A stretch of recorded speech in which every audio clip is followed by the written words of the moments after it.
I stared at her hand. The notary seal shimmered faintly under the hallway light. My son's wife stood at the door, holding legal documents like they were nothing more than a gift bag. Her smile wasn't warm. It was sharp, strategic.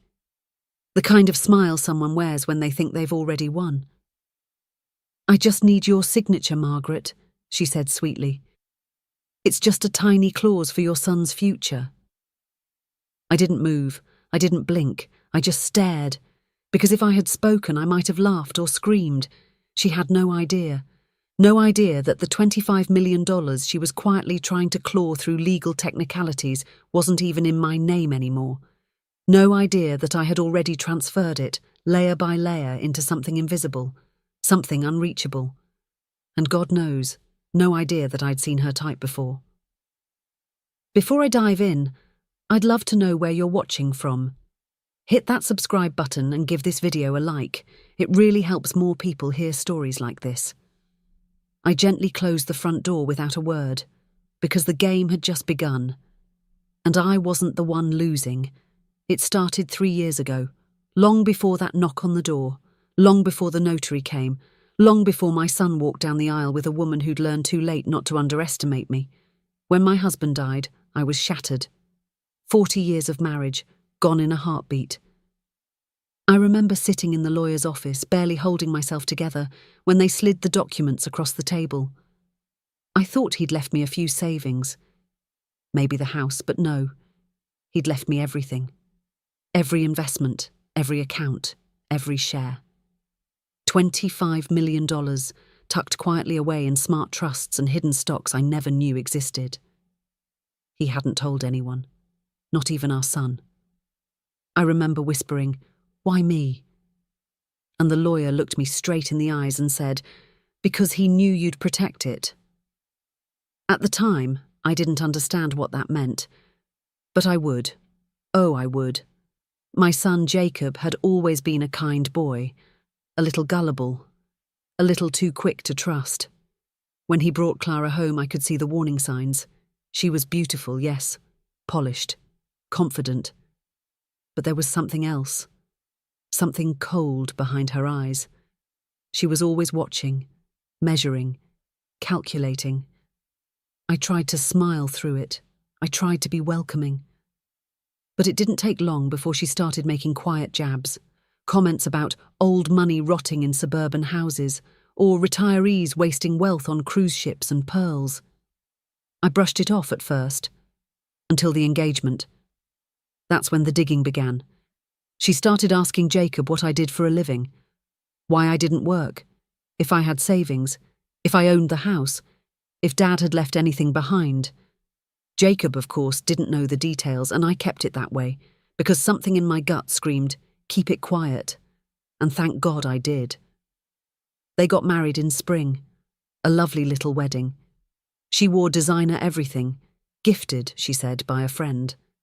I watched her float around that day like she was already royalty. My son, he was glowing. Poor boy. A week after the honeymoon, Clara invited me over for dinner. Just me.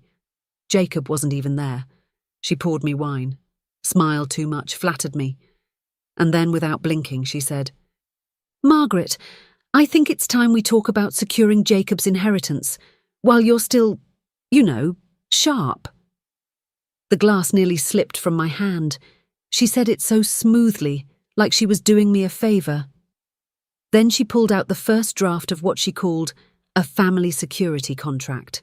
It was full of vague legal wording about property transfers, shared assets, co-ownership clauses, and a curious little line about survivorship rights. I didn't sign. I didn't say a word. I just folded the paper and placed it back in her folder. I stood up, thanked her for dinner, and left. From that moment, I knew I had to move quickly. I called my husband's old lawyer. I told him everything. We began transferring every cent, every property, every account into an offshore trust under a code name. The house, moved, the savings, protected. Even the pearls she once admired, gone, replaced with fakes. Everything cloaked. And I said nothing. For months, Clara tried again and again. Sweet gestures, Surprise visits, little notes about financial planning. I smiled, nodded, and played the part of the sweet old clueless mother-in-law. But behind closed doors I watched everything. Then came the knock. 3 months after their wedding. She showed up in a beige trench coat, the notary trailing behind her like an obedient dog. She didn't ask me how I was. She didn't compliment my new curtains. She went straight to business. "Jacob's working late," she said, "but we thought we'd save time. This is just a small amendment to your will." I opened the door wide, invited them in, let her lay the papers on the kitchen counter. I asked her if she wanted tea. She declined. The notary tapped his pen, and then, just as she leaned forward to point at the signature line, I spoke. "This is a trust-protected estate. Your contract holds no legal standing. And just so you're clear, I don't owe your husband or you a single cent." Her smile broke. Just slightly. But it was enough. "You don't want to do this," she said softly. "Oh," I said. "I think I just did."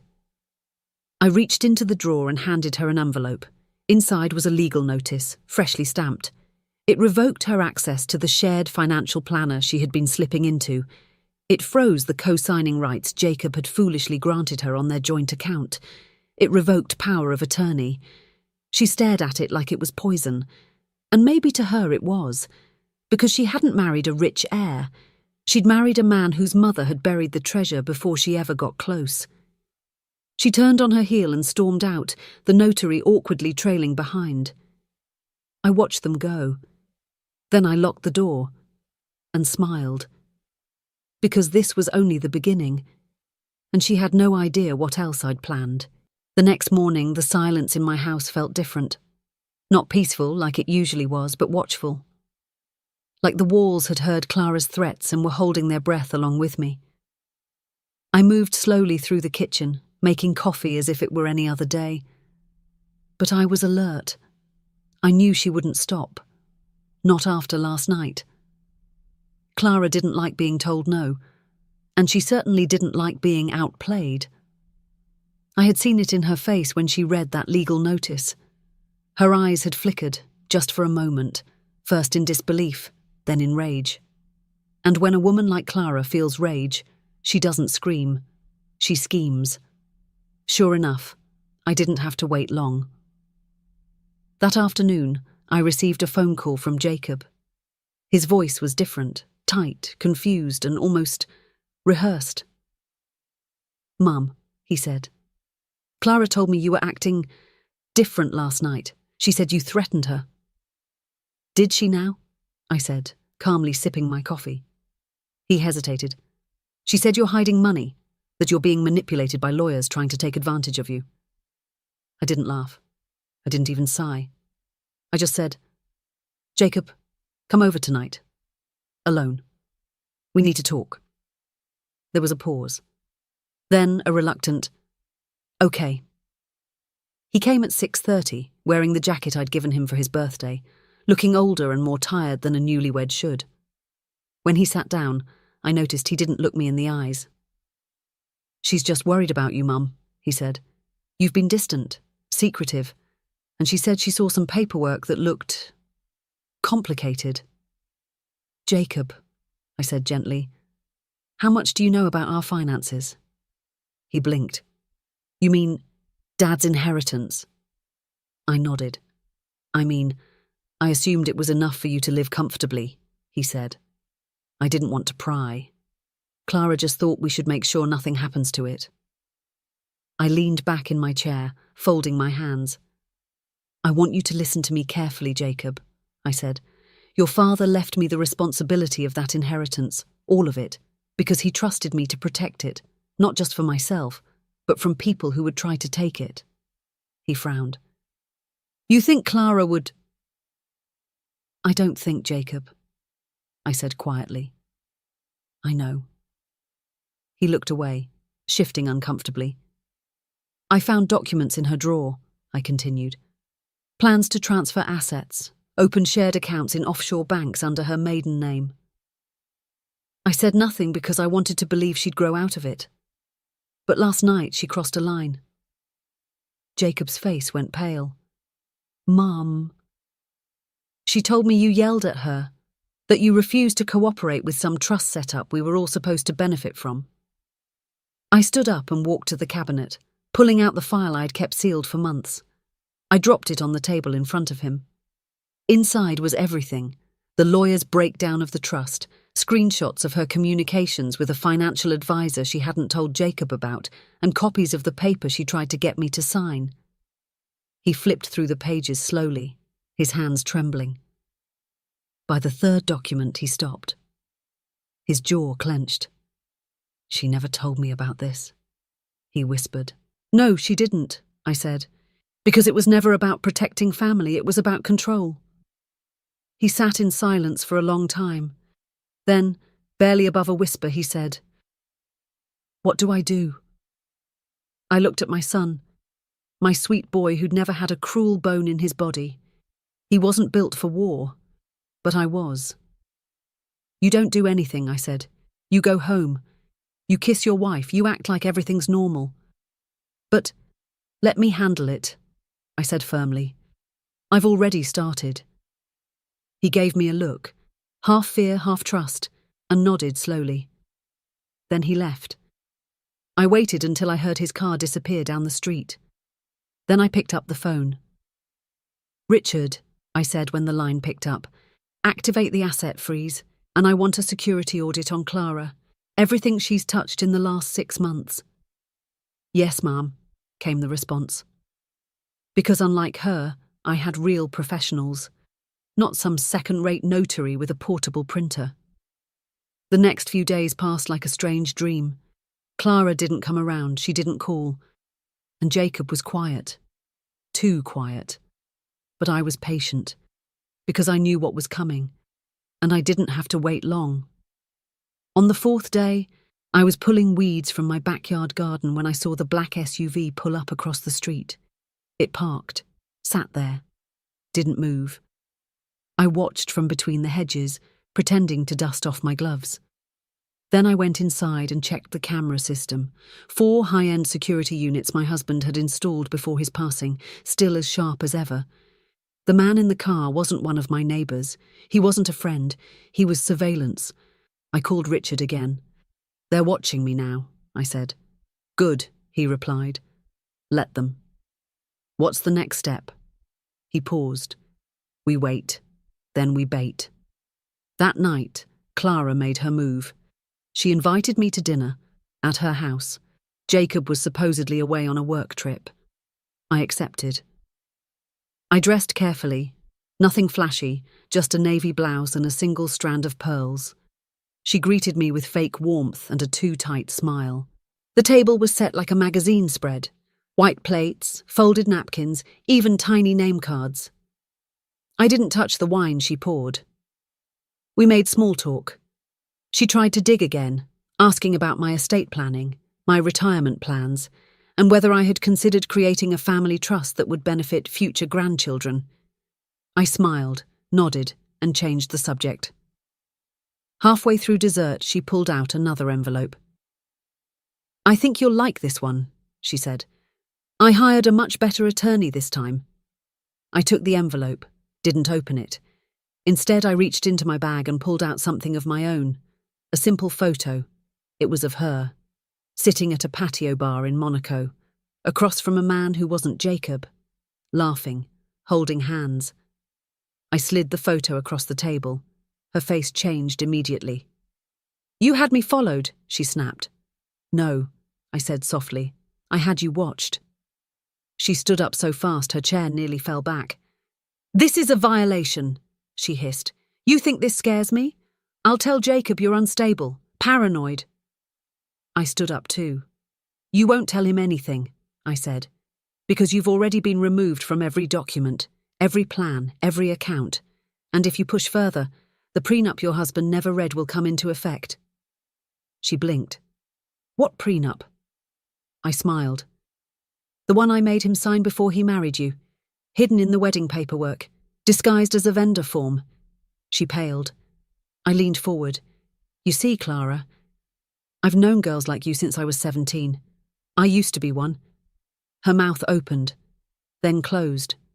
Then she sat down, defeated, and I walked out. The next morning, Jacob called. "She left," he said. "No warning. Just gone." I didn't say I was sorry. I just said, "She would have ruined you." And he whispered, "I know." But I wasn't finished, because she might have left the house, but she hadn't left the money alone. And I had one more move to make. The kind she would never see coming. Clara vanished like smoke. No texts, no calls, not even a social media update.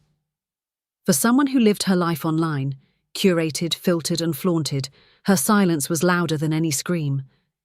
Jacob was devastated, but he didn't show it the way most men do. He just worked more, ate less, spoke rarely. I saw the grief in the way he cleaned their house 3 times in 1 week. I saw it in the suit he wore to work, creased, poorly matched, like he'd stopped caring. But I knew this wasn't heartbreak. It was shame. He felt stupid, used. And worst of all, he didn't know what to do with his guilt. I wanted to hold him, to tell him none of this was his fault. But I also knew something else, something heavier. This wasn't over. Clara might have run, but girls like her didn't disappear. They regrouped, they waited, and then they struck back. So I waited too. I rechecked the trust with Richard, layered, untouchable, still fully protected. I monitored the accounts, the real estate holdings, and the shares that quietly fed into the family's long-term foundation. The money was safe, but I wasn't watching the money anymore. I was watching the silence. And then, a crack. It started with a flower delivery, a simple white box, pink ribbon, no card. Jacob assumed it was from me. It wasn't. Then came the emails, from an anonymous sender. The subject lines were empty, but the attachments weren't. One file had a scanned letter, supposedly handwritten by me, stating I was transferring ownership of one of my inherited homes to Clara. Except I'd never written such a thing. Another attachment contained a doctored bank statement showing a $50,000 gift from me to her account, dated 3 months before their wedding. And one email simply said, "She owes me, you both do." Jacob forwarded everything to me. He was shaking when he showed up at my door. "I didn't know what to do," he said. "I didn't want to make things worse." "You did the right thing," I told him. Because now I had proof. She was back, and she was desperate. I made 2 calls, one to Richard, one to someone even more powerful. "Angela," I said when she answered, "it's Margaret. Remember that favor you owe me from the Manhattan estate case?" Angela didn't hesitate. "You want her followed?" "No," I said. "I want her found, quietly. And I want everything. Phones, emails, contacts, aliases. I want to know where she goes, who she talks to, what she's planning." Understood. Because I wasn't just playing defense anymore. This was a counterattack, and I wanted to win. Not for revenge. For Jacob. 4 days later, Angela delivered. She's in Miami, living under her maiden name again, Clara Dorsey. She's registered a consulting business, but it's fake. No clients, no income. And she's been meeting with someone. "Who?" Angela's voice dropped. "Your late husband's former banker." I felt the chill run down my spine. "James Holloway?" I asked. "Yeah. But here's the twist. He was fired 2 years ago. Embezzlement. But no conviction. They let him go quietly." That explained a lot. "She's planning something big," Angela continued. "We intercepted a message from a burner phone. 1 word, transfer." I didn't wait. I packed a bag and flew to Miami. The hotel I chose was quiet, discreet. I checked in under a pseudonym and met Angela's contact at a cafe 2 blocks from Clara's condo. He handed me a manila folder. Inside were screenshots, transcripts, surveillance notes, and photos. Clara had been visiting a small financial firm 3 times a week. The firm was notorious for helping high-net-worth individuals clean complicated financial situations. In other words, money launderers.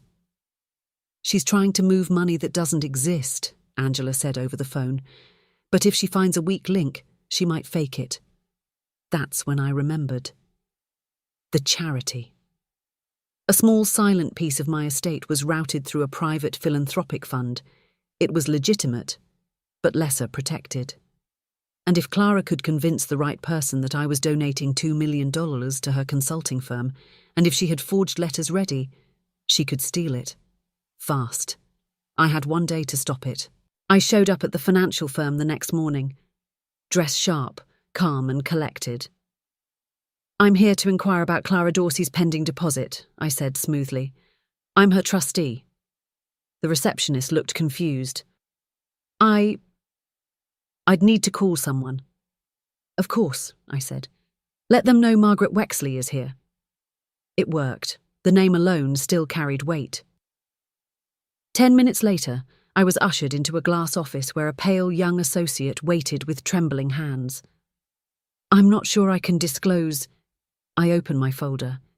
Inside was Clara's forged letter, and the real one, the one I'd just had notarized that morning, declaring any donations to her firm as fraudulent and unauthorized. The colour drained from his face. I didn't know. I'm not here to sue you," I said, voice cold. "I'm here to stop her. And if I don't see your firm publicly rescind this agreement within the next 6 hours, I'll take the entire thing to the press, along with the SEC. He blinked and nodded. "Consider it done." 2 hours later, Clara called me. "How dare you?" she hissed. "You forged my name. You left me with nothing." "I gave you everything," I snapped. "You were part of our family. You could have built a life." "I married Jacob for security," she said, "not charity." I felt the words like a slap. "Then I hope you enjoy being insecure again," I replied, and hung up. But it wasn't over. Not yet. Because Clara had one more play, and it came in the form of a lawsuit.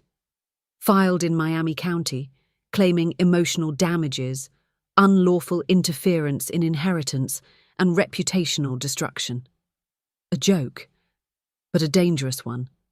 If it got traction, the press could get involved, my family name could be dragged, Jacob would be in the spotlight.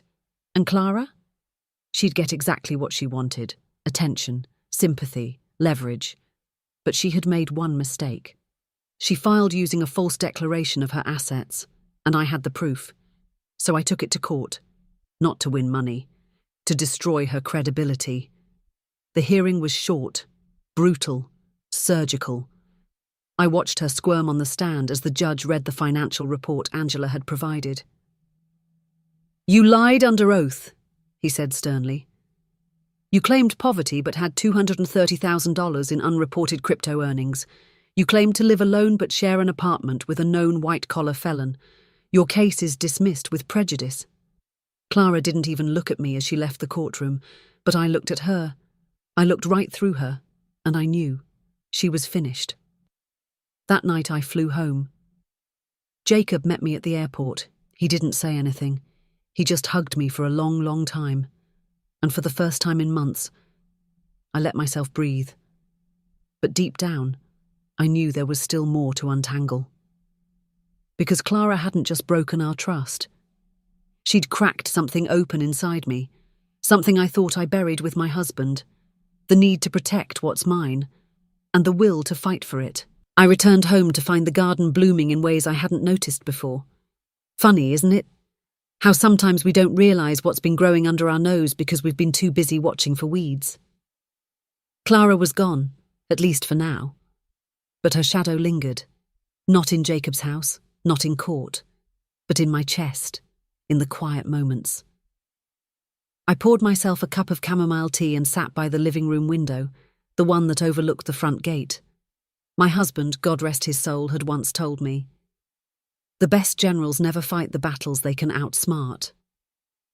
I hadn't thought much of it then. Now I understood it fully.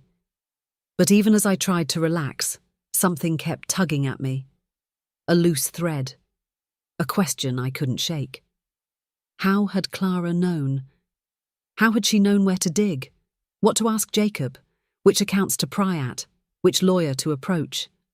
The timing had been too perfect, too coordinated. Clara was clever, but not that clever. She had help. And suddenly the old grief became fresh again. I walked over to my husband's office, the one I'd left mostly untouched after his death. I still hadn't brought myself to pack it up. His fountain pen rested on the desk like he'd just stepped out for a phone call. I sat in his old chair and opened the drawer. Inside, everything was in place: notebooks, ledgers, a few spare USB drives, old bills, and a thick brown envelope I hadn't noticed before, sealed with wax. I stared at it for a moment. It had my name on it. Just 2 words in his handwriting. For Margaret. My hands shook as I opened it. Inside was a letter. My dearest Margaret, if you're reading this, I'm no longer by your side, and that thought breaks my heart. But I know you, and I know how strong you are. That's why I left you everything. But I also know our world, and the vultures in it. Clara's name had come across my radar long before Jacob introduced her to you. Someone flagged her name during one of my advisory meetings. She had tried to cozy up to a real estate investor in Boston, left with access to his holdings and disappeared. She's clever, dangerous, but not invincible. If anything ever happens, if she ever digs into our life, there's a man named Grayson Ellis. He's the one who helped me set up the last layers of the trust. He operates quietly, off-grid, but he's honest. He owes me a favour. You'll find his contact in the safe under the floorboard. You'll know what to do. I love you. Always. T. My breath caught. I'd always wondered why Thomas had insisted on such layered secrecy with our estate.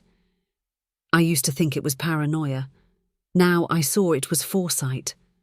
I walked to the floorboard near the fireplace, where we used to keep the old rug he hated, lifted it. There it was.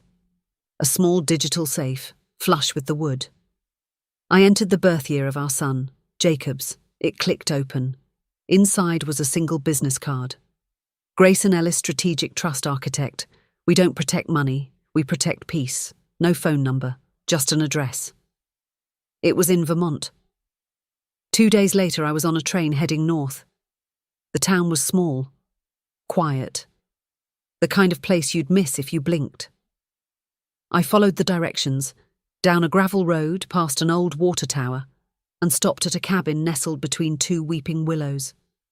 Grayson Ellis was nothing like I expected. He wasn't in a suit. He wasn't polished. He looked like someone who'd spent more time gardening than balancing portfolios. But his eyes were sharp, watchful, calculating. I was wondering when you'd come, he said as he opened the door. You knew? He nodded. Thomas told me if he died before you did, it was only a matter of time before someone tried to steal your legacy. I handed him the letter. He read it, then folded it with reverence. So, he said, walking into the cabin, let's talk about the part Clara never saw. We sat in a warm study, books piled in odd places, the air smelling faintly of cedar. Grayson pulled out a binder. Your husband was smart. He anticipated everything. Lawsuits, fraud, manipulation, even long cons. But he also left behind a final clause. What kind of clause? I asked. The kind that only activates if the heir or their spouse commits an act of betrayal. I leaned in. What does it do? Grayson flipped a page and turned it to me. I read the header aloud. Clause 17b.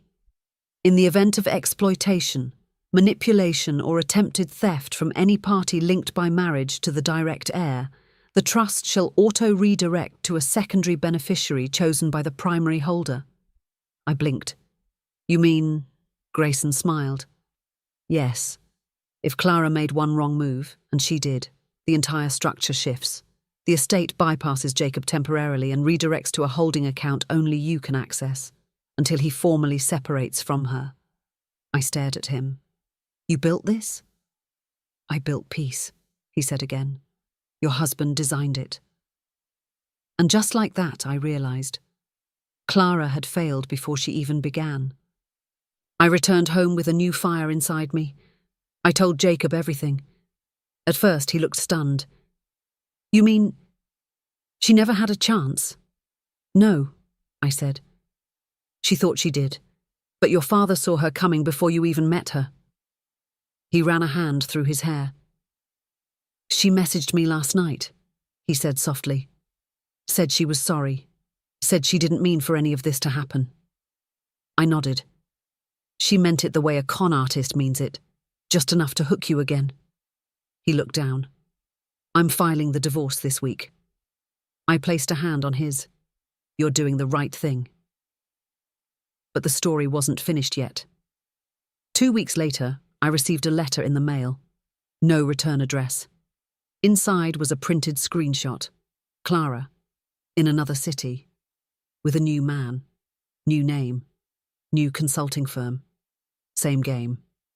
But this time I smiled, because this time I wasn't the only one watching her. That night I sat on the porch, stars above me, tea in my hand, and I whispered, "Thank you, Thomas." Because everything he built, everything I protected, had worked. And peace? Peace had finally arrived. 6 months passed.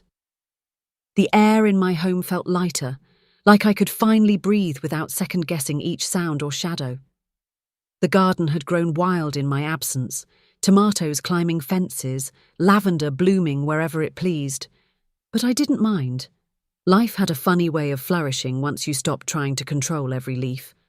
Jacob came by more often now, alone, no longer rushed, no longer afraid to sit still. He looked healthier. His voice had returned to its natural tone, his smile no longer strained. He'd filed for divorce 2 weeks after our talk. Clara never contested it. She didn't even show up in court. She disappeared again. That was her way. She never faced the storm. She just vanished before it hit. One day, while pruning the roses, I heard Jacob call from the gate. "Mom, got a second?" I turned and waved him in. He carried a folder under his arm. "I just came from the lawyer's office," he said. My eyebrows raised. "Everything finalized?" I asked. He nodded. "Divorce is done, assets divided, or, I should say, barely anything to divide. She took nothing."